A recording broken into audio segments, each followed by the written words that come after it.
as tensions between the United States and Israel seem to be increasing following President Biden's warning to the Israeli government about an impending operation in Rafah. Former U.S. Secretary of State Mike Pompeo arrived in Israel for a solidarity mission. During his time in Israel, his first trip since the October 7th massacre, he visited the sites near the Gaza border, including the site of the Nova Music Festival here in southern Israel. When everyone travels to a place where a great tragedy has taken place, I think of the American places, Gettysburg. I think of places where there were wars fought and places where, like New York City, where Ground Zero took place. There is power behind the forces who came across these fence lines in Gaza. And I think, too, today of the struggles still in the north with Hezbollah.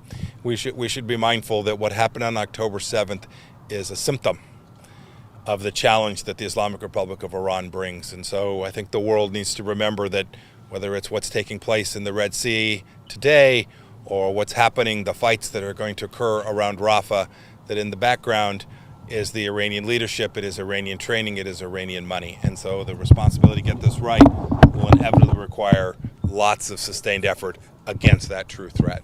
During his visit, Secretary Pompeo also met with IDF soldiers, Israeli government officials, and other parties who were affected by the October 7th massacre. Right. Secretary Pompeo, can I just ask you what your response is after visiting these sites to Biden's comments about what's going on in Rafah, telling the army to back off and not engage?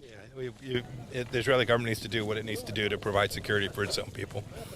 And not only should it do that, it has an obligation to do that.